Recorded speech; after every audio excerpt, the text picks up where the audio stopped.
Kok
tak apa?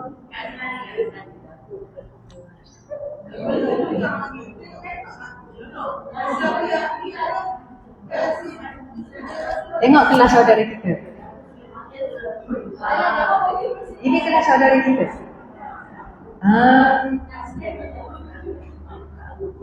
Semua orang akan dapat bahagia. Nak tengok macam mana. Dia gini dia akan jadi akan ada yang mudah dan ada yang susah. Jadi setiap orang cuba. Okey, satu dia.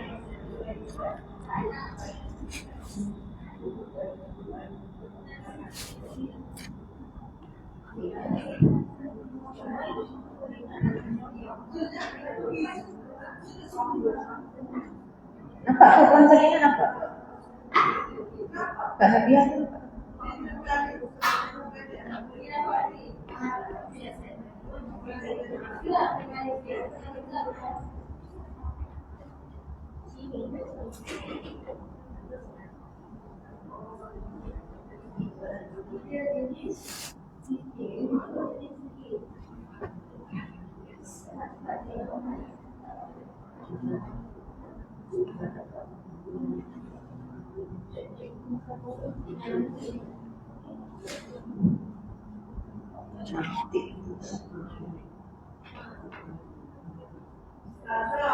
Okay. Tak apa? Kita cari jawapan dulu kan tu. Lepas tu siapa nak cek terus. Cek terus, jangan cakap lagi.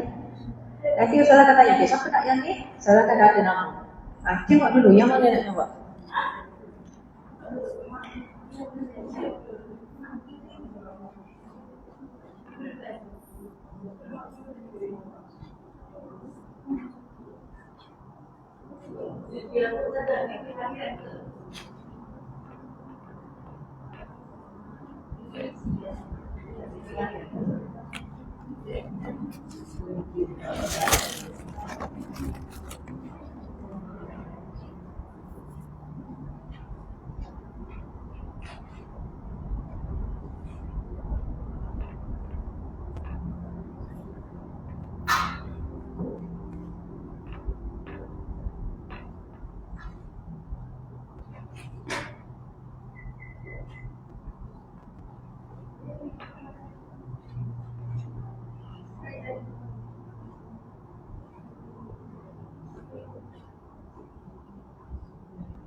Dah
start ke belum?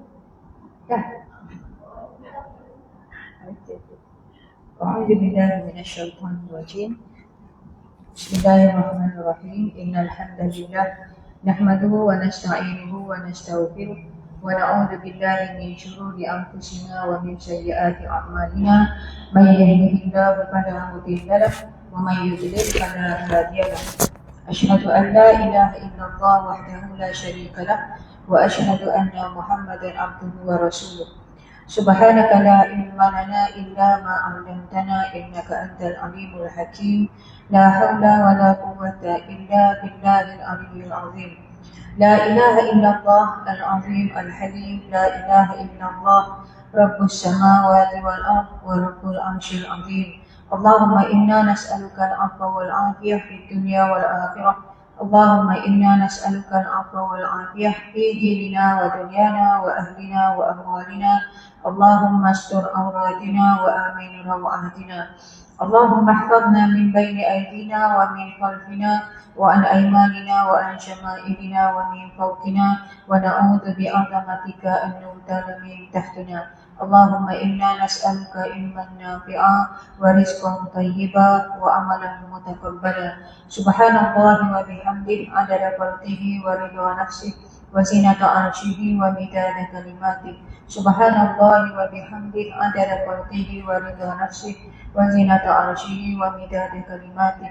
سبحان الله وبحمده عدد خلقه ورضا نفسه وزنة عرشه ومداد كلماته. بسم الله الذي لا يضر مع اسمه شيء في الأرض ولا في السماء وهو السميع العليم. بسم الله الذي لا يضر مع اسمه شيء في الأرض ولا في السماء وهو السميع العليم. بسم الله الذي لا يضر مع اسمه شيء في الأرض ولا في السماء وهو السميع العليم. أصبحنا وأصبح الملك لله رب العالمين. اللهم إنا نسألك خير هذا اليوم فتحه ونشره ونوره وبركته وهداه ونعوذ بك من شر ما فيه وشر ما بعده. Assalamualaikum warahmatullahi wabarakatuh. Hari ini kita buat kuis bertulis. Sebahagiannya Ustazah dah tulis. Kita sambung. Boleh pilih? Boleh pilih. Sabar.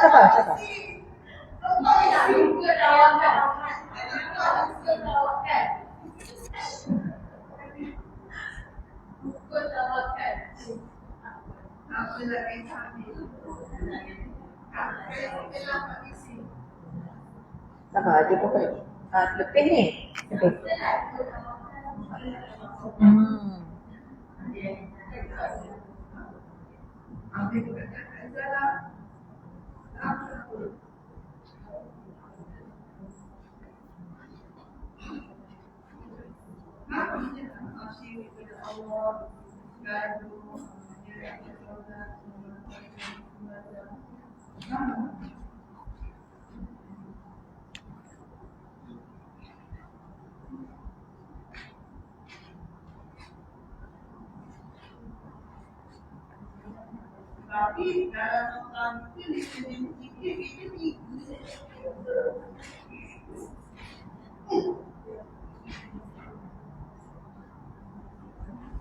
Ini saya tulis nombor 1, 2, 3.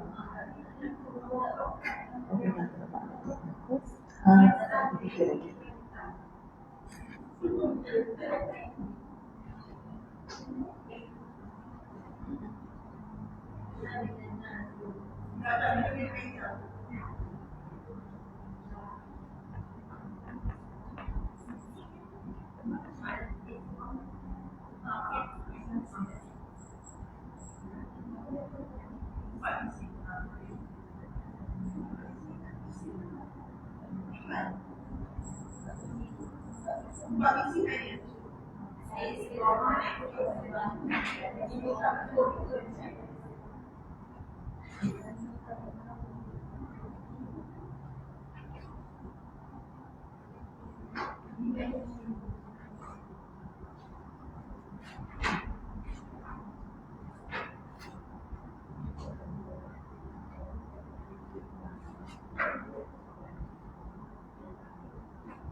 Bila 24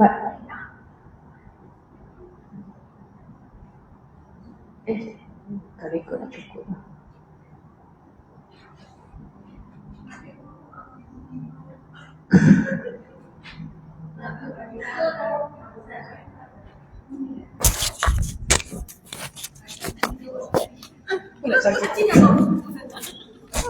Ya, memang boleh tengok buku. Bukan tak boleh tengok buku.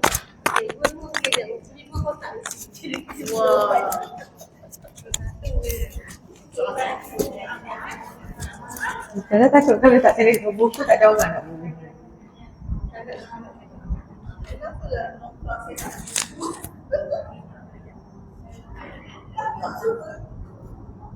Ambil yang ada je.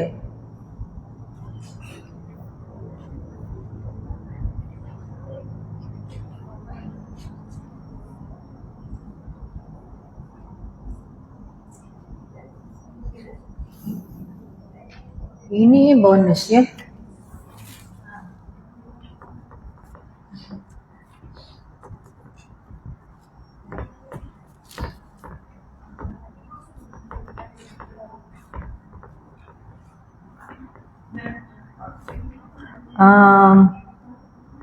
Ada yang ada dalam nota, ada yang soalan kebat. Tahu kebat? Cikgu apa warna kebat? kemahiran berfikir aras tinggi. Maknanya benda tu mungkin tak ada dalam nota lah.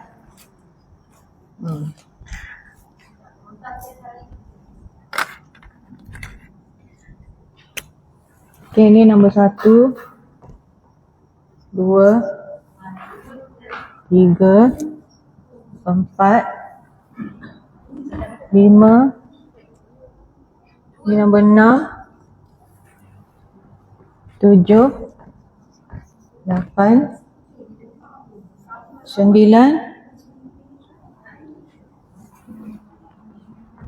10, 11, 12, 13, 14. Okey, ni ada lebih soalan ni. Jadi boleh pilih ni. Okey. Mana? Siapa nak nombor 1? Puan Khadijah.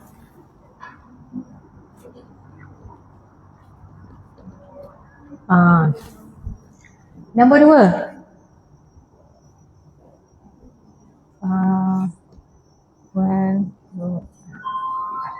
Nombor 3. Saya.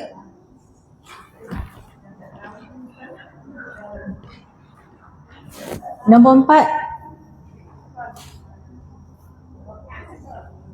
Nombor 4. Nombor 5. Apa ni, nombor 4 ke nombor 5?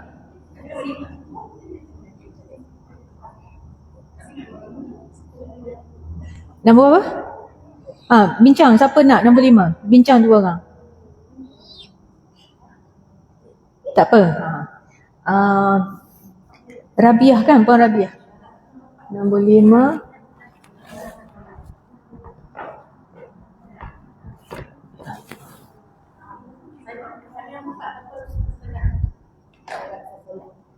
Saya nak tulis tinggi sikit. Nak angkat ni. Siapa nak buat? Siapa nama tadi tu? Puan Hayati. Nombor 6.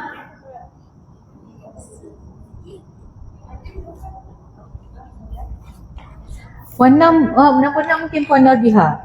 Sebab Puan Narbiha yang tulis nota dulu tu, wuduk yang terbaik kan. Ini bagi Puan Narbiha terus. Dia baru je duduk, tapi sebab dia yang buat dulu kan.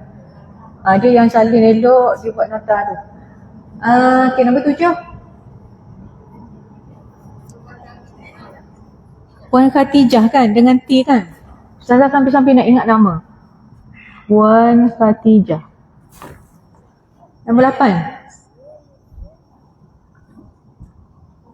Puan Nur Inzah. Nombor 9. Puan Aizah. Tak apalah. Puan Zunaidah. Yang ni nombor 8, 9 ni. Puan Zunaidah. Kenapa Ustazah? Zunaidah. Nombor 8 dan 9 kena tambah soalan rasanya. Nombor 10. Siapa nak nombor 10? Siapa belum lagi? Cuba.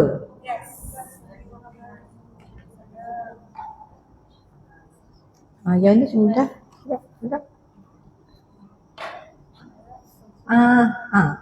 Pilih yang mana? Ada berapa? Ada 5 lagi.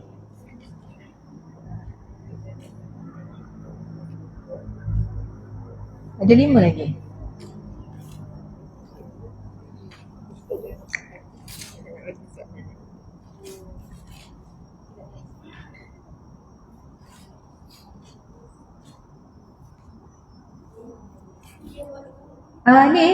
Yang ni memang tak ada. Siapa tu Ustazah Pasal yang paling baru? Siapa yang paling baru? Yang ni memang tak ada. Yang ni memang tak ada bincang lagi. Yang ni terbuka, bebas lah. Nak letak apa kesalahan yang biasa ada dalam masa kita bersuci. 3 orang lagi kan? 4. 4 lagi. Tak nak masuk. Puan siapa tu? Puan Hawa yang ni kan dah banyak kali kan? Apa makna hadis? Apa makna hadis? Siapa ada nota bantu Puan Hawa? Puan Hawa tolong tulis tak aku? Ada. Mana-mana lah bantu. Mana-mana bantu. Saya bagi Puan Hawa yang ni. Boleh?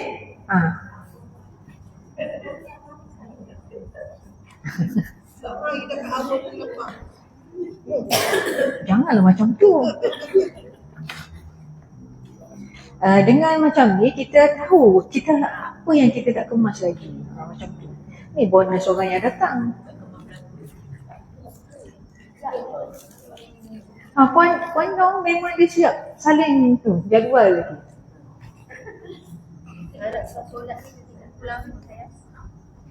Bakal dah. Okey, Puan kerja. Allah, kenapa saya tak datang nama ke kandil?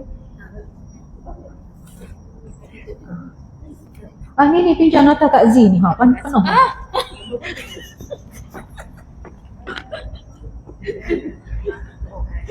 Kan?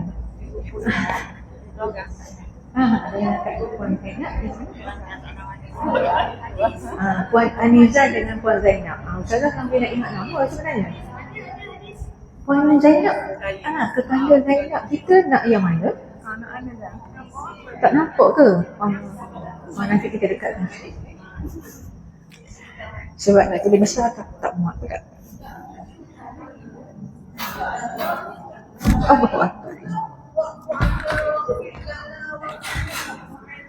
Siapa dia nak bantu? Kejap lagi kalau tak ada orang ambil boleh, nak 2 pun boleh. Tapi biar selesai yang dulu, yang bertanding dulu.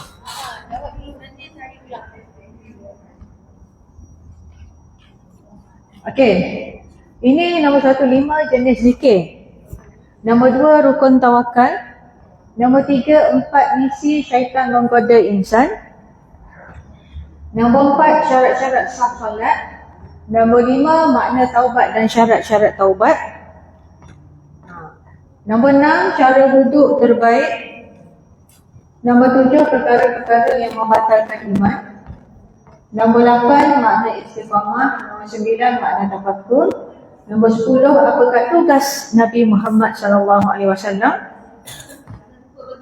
Nombor 11 perkara-perkara yang dikecualikan daripada hukum bangkai. Nombor 12 apa makna hadis. Nombor 13 kesalahan-kesalahan dalam ataupun semasa bersuci. Nombor 14 nyatakan makna wa'fu anna waghfir lana warhamna. Ini penting pasal apa? Sebab kita selalu baca kan? Pasal itu. Okey, Puan Zainab.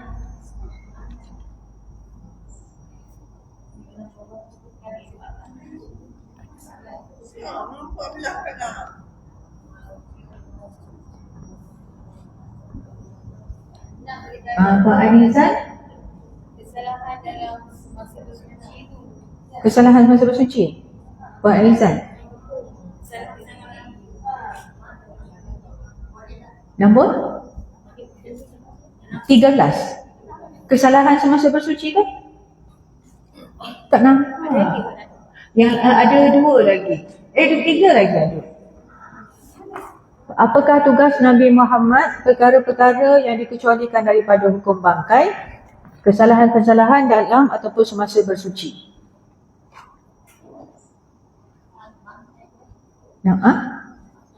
Bangkai, okey. Puan Anisa. Okey. Tafadhalna, dipersilakan. Siapa nak tulis dulu? Tak ada, tak nampak pun. Jom steady je. Jangan kita. Jom tolong tulis yang kita baca jawapan je. Nak tulis 2 sekaligus boleh? Ya?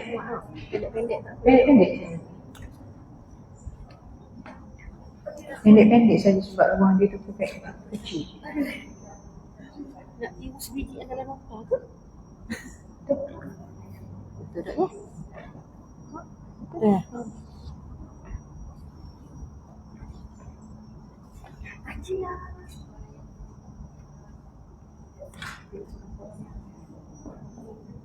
Dia cari semua ni.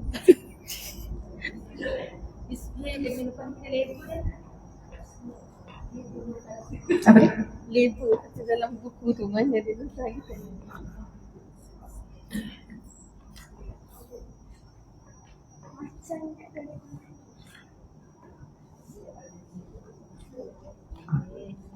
Sila-sila, yang tepi sana boleh tulis terus.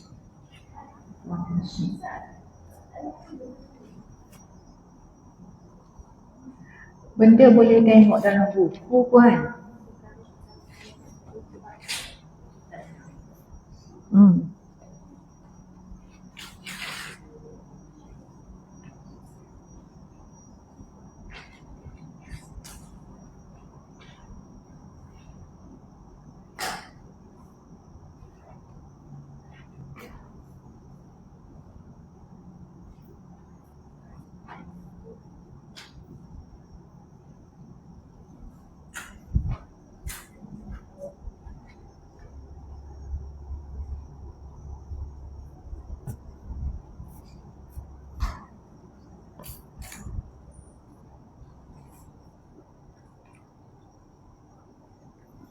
Kejap dah besar.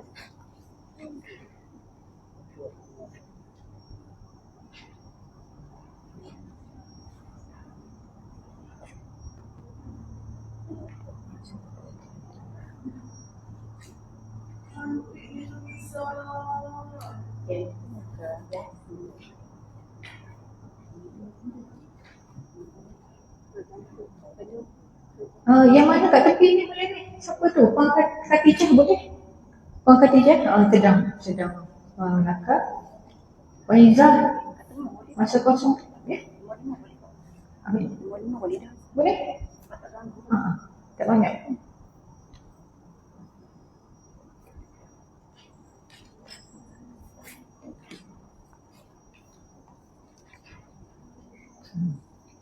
Rapat soft pun tak apa.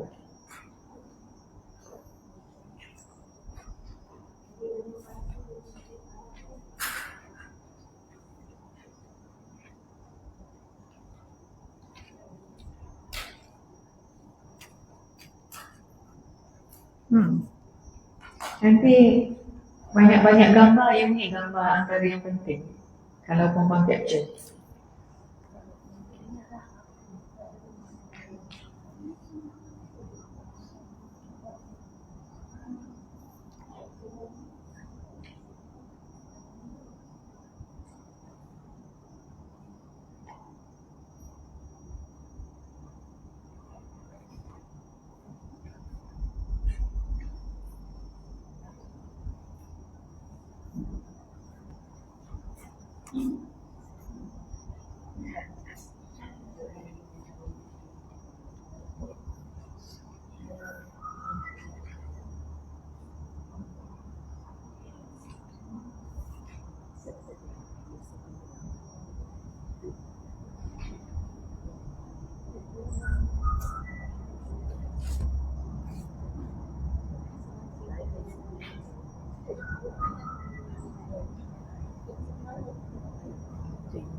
Siapa ada nota perkara-perkara yang dikecualikan daripada hukum bangkai?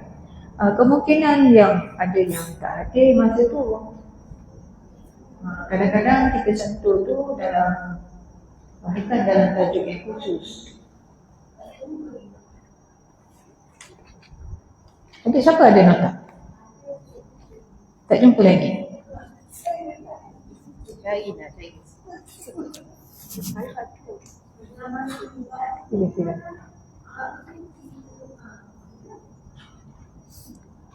Ustazah. Tak. Ayah. Sila. Kita sedang buat kuis puan, kuis bertulis. Ada lagi soalan yang kosong. Puan rehat dulu.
Puan Izzah ada ni tak Puan Izzah?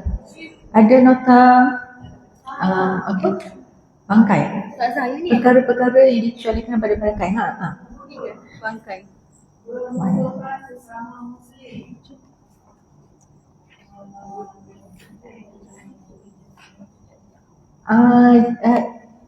Yang tu penerangan dia. Itu penerangan dia.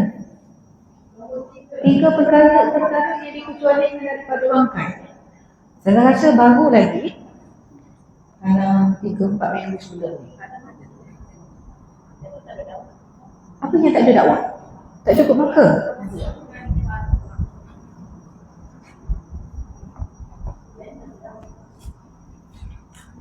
Tak ada dakwah ya?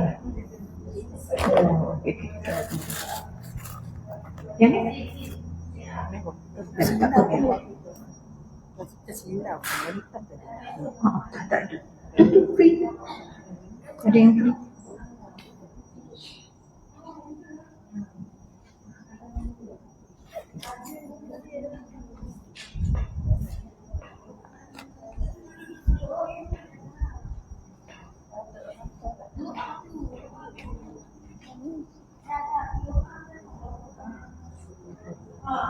Siapa ada?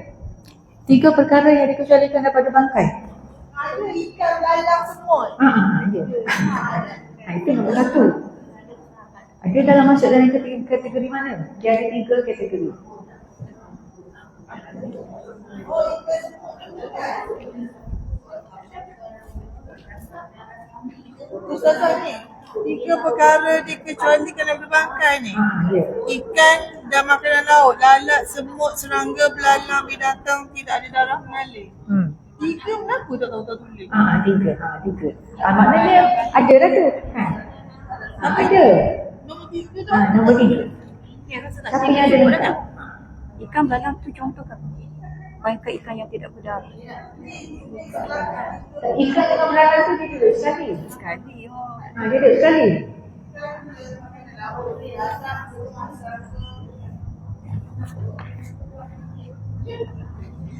Oh, kalau begitu siapa yang ada kena bagi hadiah.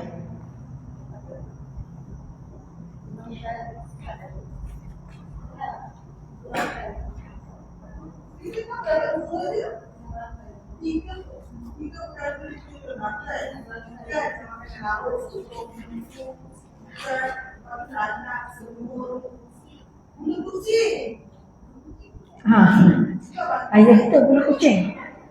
Betul bulu kucing. Tak apalah, boleh tulis yang tu dulu. Letak je. 3 perkara yang tulis. Apa? Apa tadi yang Puan Zarina kata tadi yang ada? Tulis yang tu. Makanan laut. Nanti kita bincang balik. Nanti kita bincang balik. Tulis je dulu.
Bangkai ni apa bangkai?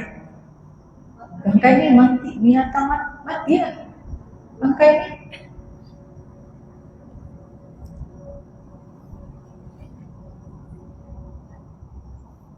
Binatang mati yang tidak disembelih secara syar'i.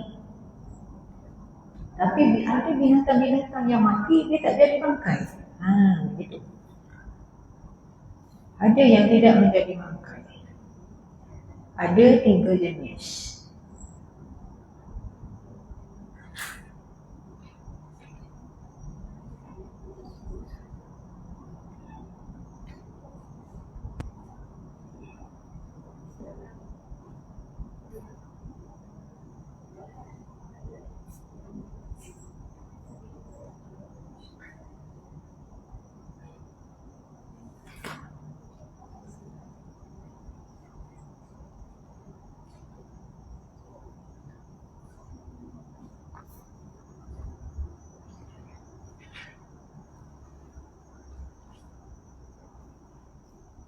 Boleh nombor nombor 14. Silakan.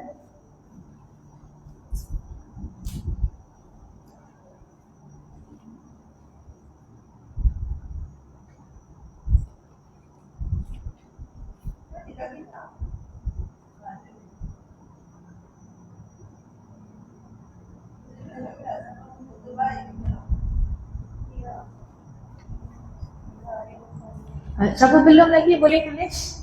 Boleh teruskan?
Siapa? Puan Aniza.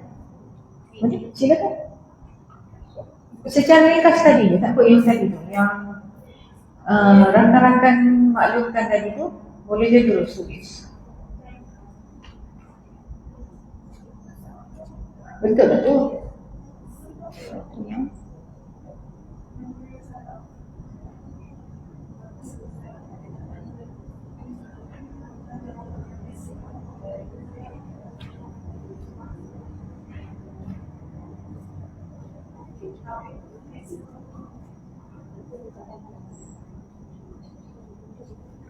Okay. Itu je lagi.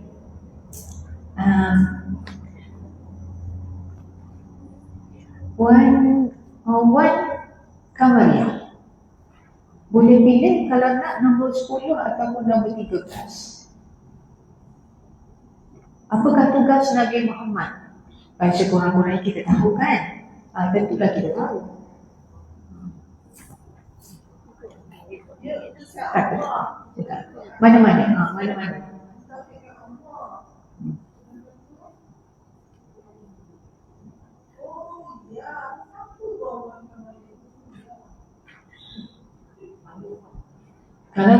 Kalau ramai sangat kita tak boleh buat macam ni.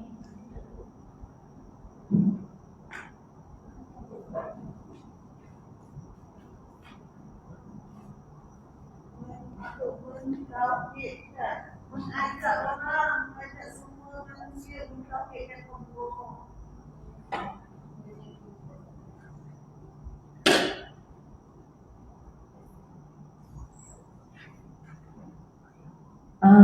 Nombor 10, nombor 13 tu adalah soalan hebat. Jadi dia lebih luas.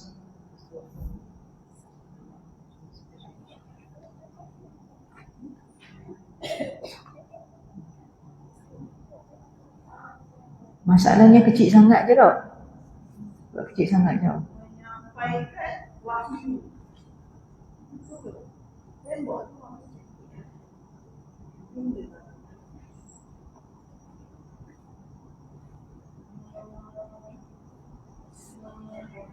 Puan Rosliza, kan? Ada lagi satu tu. Elok-elok je. Ada satu yang lebih. Dipersilakan. Yang tu letak berapa? Letak 3 pun dah cukup. Nombor 13 tu. Kesalahan yang biasa berlaku semasa bersuci. Itu nombor 13 ni. Sebenarnya soalan yang senang sangat. Cuma nak kena fikir sikit lah. Ya? Kesalahan semasa bersuci kau ambil buku ke? Yang apa? Cuai?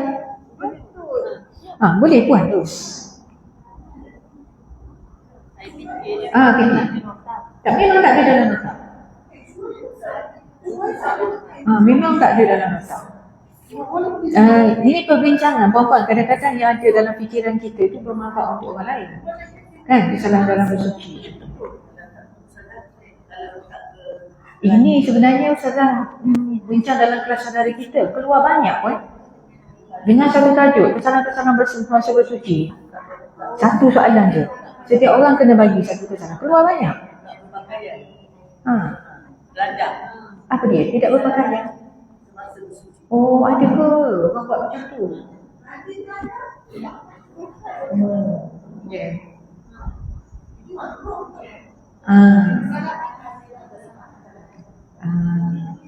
Kesalahan tu bukanlah sampai tidak sah kan? Bukan air mutlak.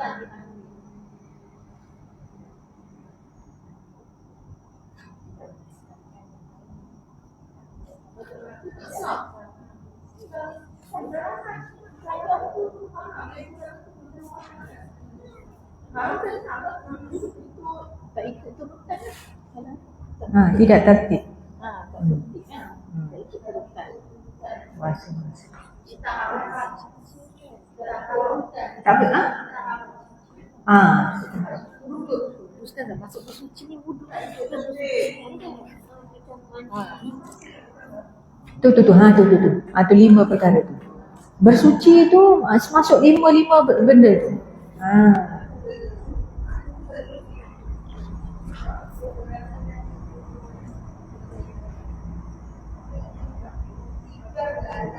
Nampak macam simple tapi dia ada banyak manfaat tu.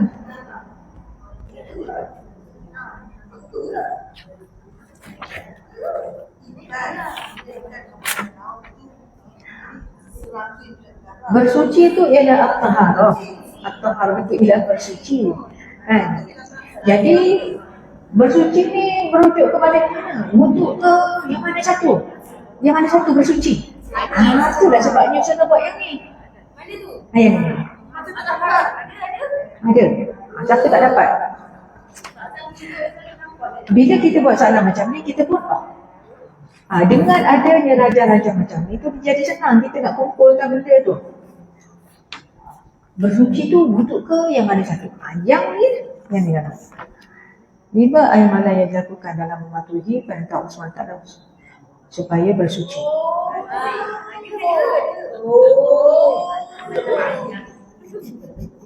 Bersihkan badan, pakaian tu. Itu kan. Yang kita buat lah opposite dia. Kita buat lah opposite dia. Apa sih dia? Tak bersijak. Cuma soalan ni, kesalahan-kesalahan ni lebih kita nak kepada yang realiti lah, dalam dunia realiti kesalahan tu. Tidak membersihkan bahagian badan dan pakaian. Opposite dia tu memang macam tu lah. Siapa yang belum ada? Semua ada kan?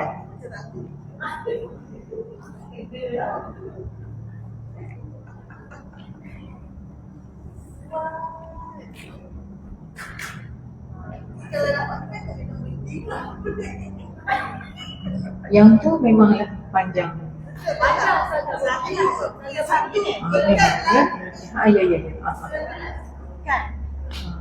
Ya. Kucing. Allah. Terima kasih Abang Beri Nota. Okey, apa? Nombor 3.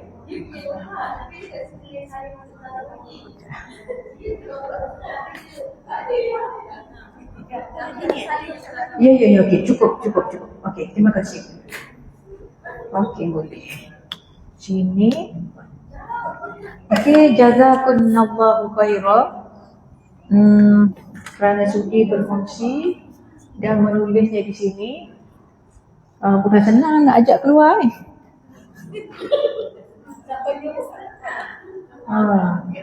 Yang ni Puan apa tadi? Wan Kamaria. Kamaria.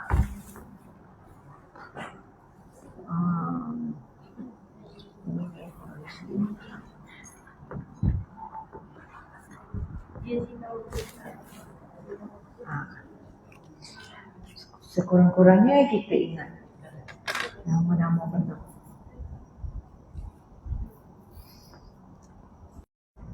Nombor 1, 5 jenis zikir.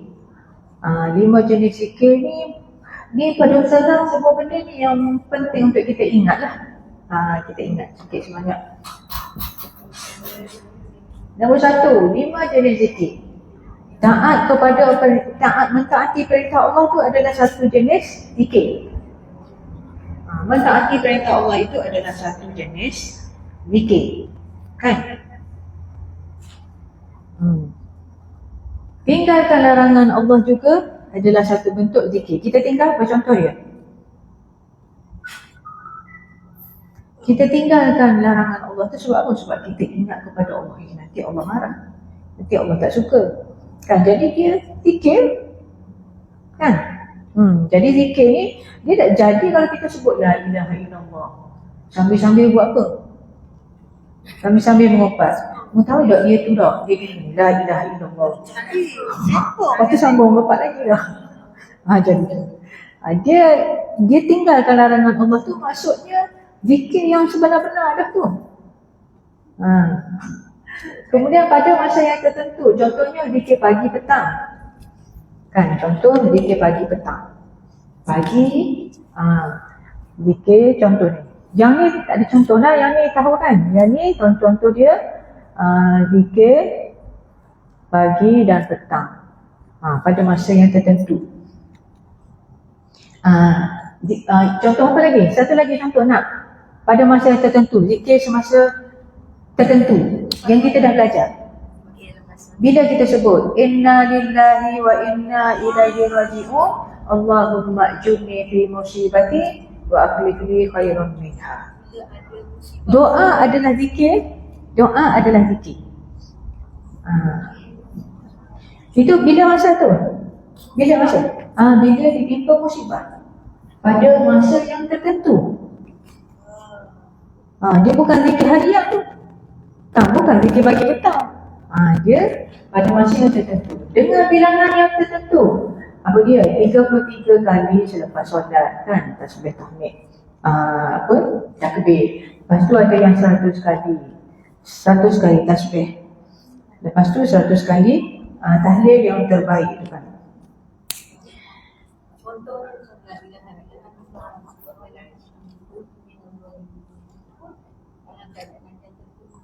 Dalam keadaan yang tertentu juga. Bolehlah. Bilangan yang tertentu. Bilangan yang tertentu ni dia kena ambil daripada hadis. Tertentu tu daripada hadis lah. Kalau yang kita buat sendiri. Tertentu yang kita buat sendiri, boleh kita tentukan sendiri? Tak boleh. Contoh tertentu yang kita tentukan sendiri. Hari Isnin mesti kena baca la haula wa la quwwata illa billah 100 kali. 1000 yang tu ada 100 ada 1000. Yang tu dia bukan maksudnya ni masa yang tertentu ni. Siapa yang nak tentukan masa tu? Pada masa yang tertentu siapa yang nak tentukan? Kita ke? Bukan. Nabi Muhammad SAW. Jadi sebenarnya tidak ada zikir yang khusus untuk hari Ahad yang tu. Isnin yang tu. Selasa yang tu tak ada. Banyak. Siapa tu? Muhammad Firdaus. Dia bagi tahu sampai dulu sebelum ni dia kata dia bandingkan ini hari Ahad lain, ini hari Isnin lain. Lain. Jadi dia sebenarnya bukan susunan daripada hadis tu. Macam jadual sekolah ada pun. Tentulah lain-lain.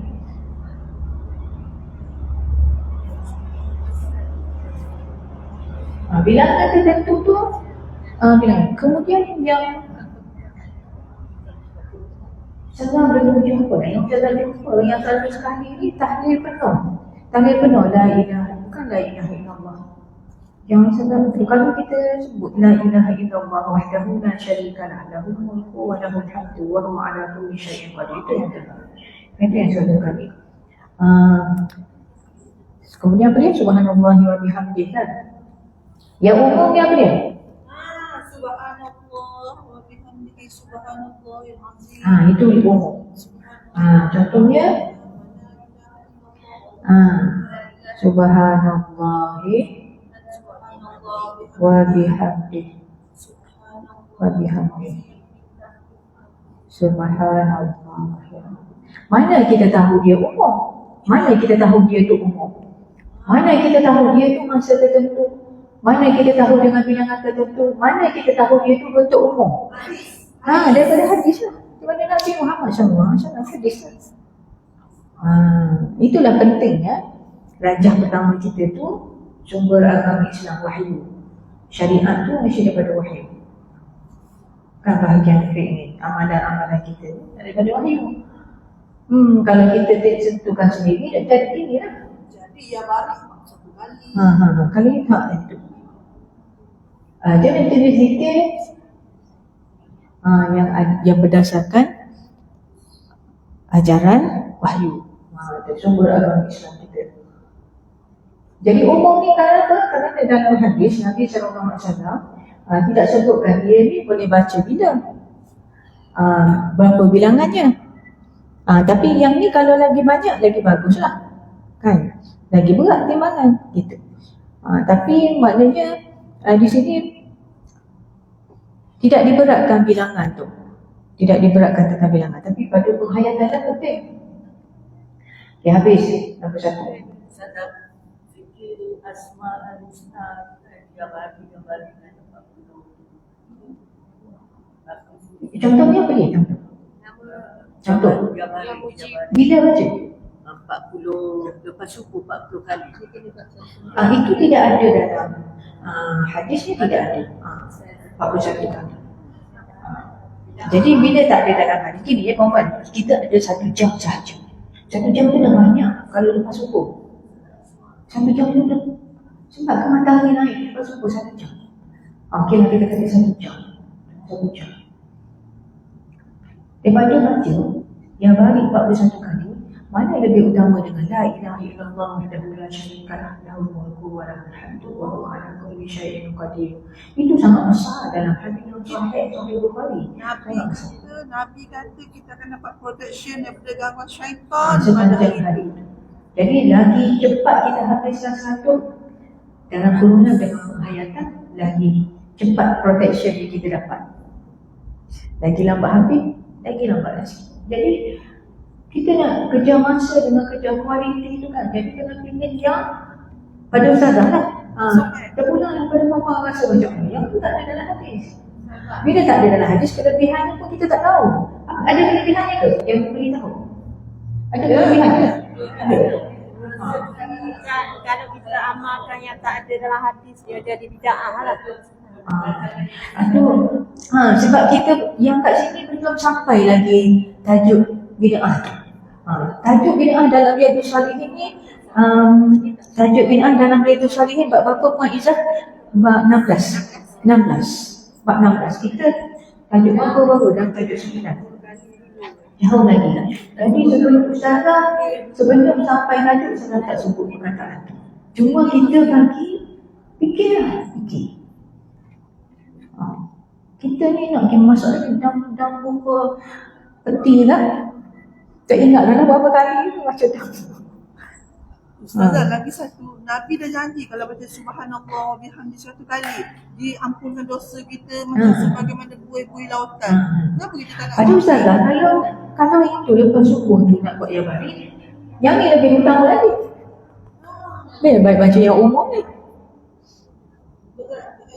Lepas subuh kan, katakanlah lepas subuh dah habis semua dah sekali. Ambil yang umum ni pula, yang dalam hadis ni. Ni sambil masak boleh sebab dia tak ada bilangan.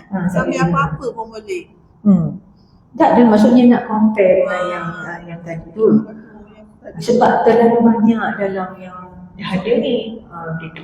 Soalan yang bagus. Itulah pentingnya perbincangan kita. Ada dah soalan-soalannya. Ya?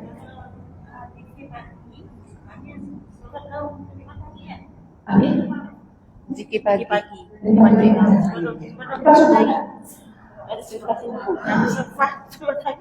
Begini, kalau sebelum subuh orang panggil mana? Kan yang mulai kan? Yang mulai tu sebelum subuh boleh lagi nak bintik. Jadi maknanya tak ada zikir pagi. Tapi boleh je nak baca ke? Tak boleh. Masa habis dia sebelum naik matahari.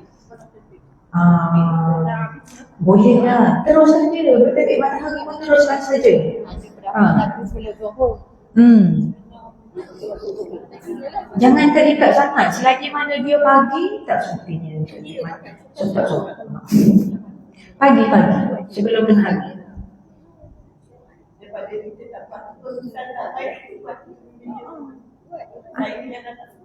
Ya, sebelum tengah hari. Lepas tu dia ada konsep pula boleh kodok Allah. Pukul Zuhur tak habis lagi, 10 lagi tak habis. Teruskan saja. La ilaha illallah kan, yang 100 kali tu. Dia duduk bilang banyak kerja ni, 10 lagi dah cukup tengah hari. Teruskan saja. Teruskan saja. Dapat protection sebelah petang tu. Gitu.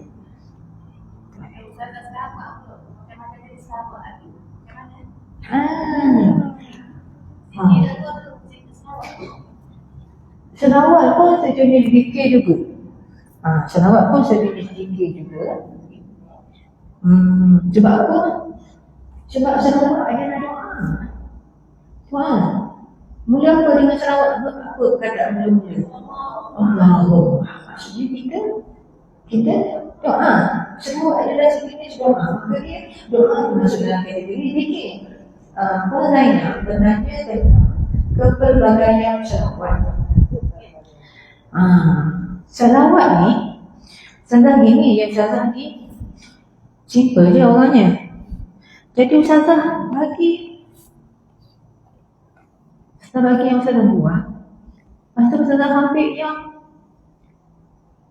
kepala dia, yang core dia, selawat Ibrahimiyah yang terbaik. Ulung yang tu lah pada Ustazah lah. Pada Ustazah ulung yang tu yang terbaik lah.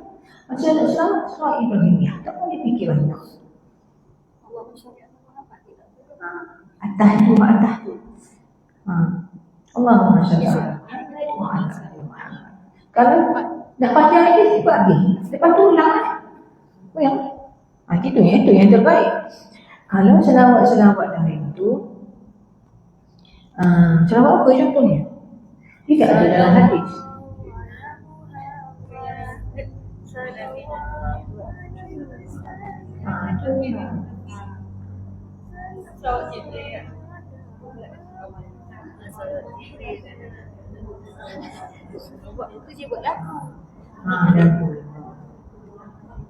Puan rasa Puan Hayati ke selawat doa tu masa lakukan tu? Nyanyi je lah.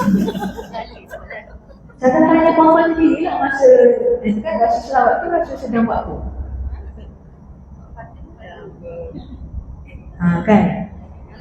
Gitu. Boleh lah, boleh, tak ada masalah. Boleh kan? Boleh, tak ada lah.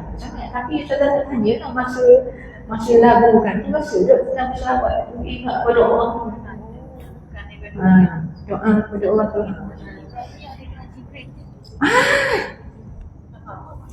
Ni contoh ni.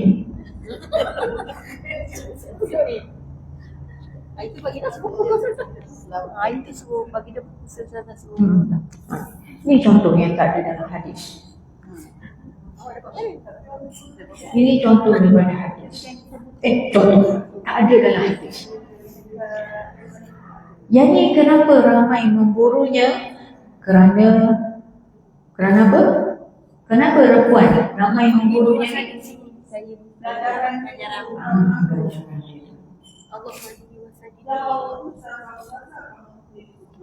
yang ni didakwa lebih daripada Al-Quran. Lebih daripada Al-Quran.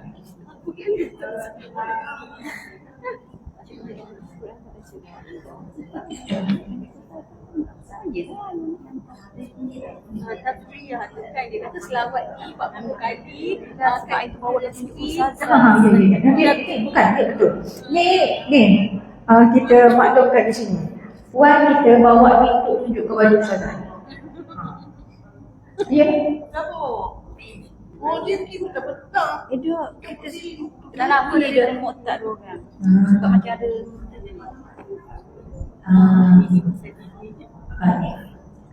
cuba Puan Sunaidah, Puan Sunaidah cuba buka ni, kelebihan ni. Cuba ni nampak. baru ni tengok selawat ni. Tengok kelebihan dia. Tengok kelebihan. Yang tu, lafaz ni pun tidak ada dalam hadis. Kelebihannya pun lagilah tak ada dalam hadis. Tapi mari mana?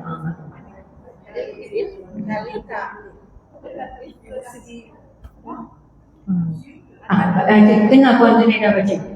Baca tu. Kelebihan dia kuasa buka cakap akan terbuka rahsia, keajaiban, menghilangkan buka cita, mendapatkan hidayah dan mencapai segala-galanya, dan akan menjadi ahli syurga walaupun hanya membaca sekali sebelum. Ahli syurga. Lagi Puan, lagi. Ada lagi? Baca berapa kali dah? Baca. Sebab baca sekali dah tak baca. Dia buka pintu rahsia ni. Tak, jadi ahli syurga tu Walaupun sekali baca kan. Walaupun sekali. Terbuka hijab. Terbuka hijab. Hijab apa yang nak dibuka? Satu kali ya. Satu kali. Kan? Mai sudah pergi baca kat Palestin dia terbuka hijab Israel. Apa lagi Puan? Masuk syurga tu tak tahan Kalau tu. 11 kali dosa-dosa kecil dan amal hidup apa diampunkan dosa-dosa kecil. Itu soalan yang masuk pada bilangan tertentu kan. Tapi dia tak ada. Kali Berasal dari tarikat Apa dia? asal usulnya dari tarikat Tijani yang segi mana Ustazah, saya tengok pola Rasulullah bila dia ajar kita doa dah. Semua dia minta pelepasan api neraka, pelepasan dari godaan syaitan, diampunkan Allah. Tak ada pun Itulah Nabi pola yang tu.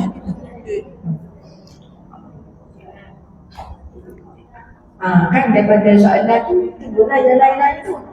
Jadi macam sekali saya nampak yang apa suka je melalui Mati sekali tu dapat selama ini sedang mengadakan syafaat. tak tahu lah Ustazah ni kan. Sebab tu Ustazah senang sangat. sebelum ni Puan tahu ke tak? Puan tahu ke tak? Saya baru tengok tu. Tak, sebelum ni kalau kita tak belajar macam ni, Puan tahu tak yang ni bukan daripada hadis. Tak tahu. Saya pun tak pernah nak percaya. Kita percaya kepada Ustazah Hafiz Ustazah. Dulu kan kita tinggal. Tak tahu. Hari ni baru kita tahu. Kita polos. Ustazah Hajar semua percaya. Tak adalah Ustazah Puan je yang Ustazah percaya. Yang Ustazah Kalau kita dengar lah. Cuba bayangkan kalau orang baca kan daripada ambil daripada Google. Sekarang ni apa-apa pun orang Google. Tapi percaya? Ya ke? Bilangan yang tertentu. Masalahnya ustazah, ramai ustazah yang baca. Jadi amanah ni Ramai baca. Ustazah tak tahu. Ya. Sama macam selawat Kusrul itu lah yang kita bincang dulu. Yang tu tahun berapa? 2016 munculnya. Orang fikirlah Ustazah, tak tahu lah Ustazah. Sampai je lah. Tu, okey. Baru nombor 1 ni. Sebelah dah. Nombor 2, bukan tawakal. Katanya para aziyah kenal Allah melakukan syafaat. Mana dia bergantung kepada Allah melakukan sebaik yang fizikal. Melakukan atas sebab dia fizikal. Ni. Nombor 1 kita kena ni yang tak ada dakwah. Nombor 1 untuk tawakal, bertawakal kepada Allah. Nombor 1 kita kena kenal Allah sebagai Rabb. Keagungan dia. Dia lah yang agungan segala-galanya memang. Berbahaya bila kita bergantung penuh kepada dia. Tak boleh bergantung harap kepada orang lain, kepada yang lain sebab yang lain itu semua makhluk. Kena kenal Allah sebagai Rabb dulu. Bergantungan penuh, tawakal penuh kepada Allah ni masuk dalam kategori ilah. Praktikal kita beriman kepada Allah sebagai ilah.